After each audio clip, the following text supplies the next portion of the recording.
Samsung Galaxy S23 Ultra will have a faster CPU, faster GPU, faster RAM and faster storage, you name it. Samsung Galaxy S23 Ultra will feature a 200-megapixel primary sensor on the rear, and this camera will also shoot in pixel binning for its 50-megapixel shooting mode, combining 4 pixels into one.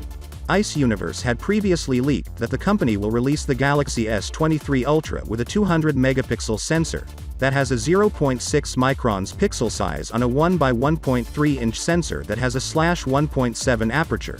Reportedly, the brand will use its new 200-megapixel ISOCELL HPX sensor for the Galaxy S23 Ultra, and it will feature new technologies. This includes advanced deep trench isolation for better light absorption to the sensor and Tetra 2 pixel, which allows the camera to combine 4 or 16 pixels as one for improved low-light photography.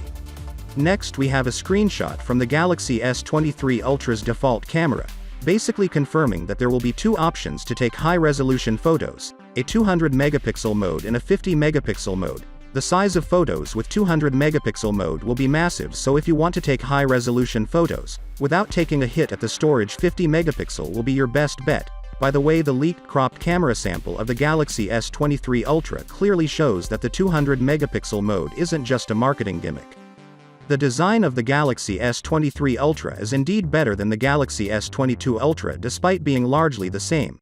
According to the latest leak, Samsung has implemented a more of a rounded design towards the edges, which will make it much easier to hold compared to the Galaxy S22 Ultra.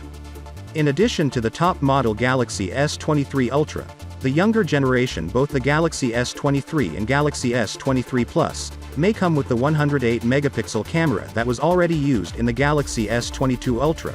The other major rumors chain for the S23 Ultra is it will get a new chipset, likely the Snapdragon 8 Gen 2. Samsung will include a new software feature on the Galaxy S23 Ultra that will dramatically improve the battery life, barely affecting the performance.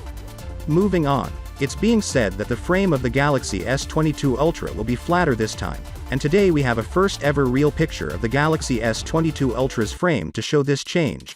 As you can see, the difference is quite significant compared to the Galaxy S22 Ultra. This also implies the screen will be less curved, which is good or bad depending on who you ask. So, with that being said, let me know your thought in the comment below, and if you are new here, please subscribe. Peace out.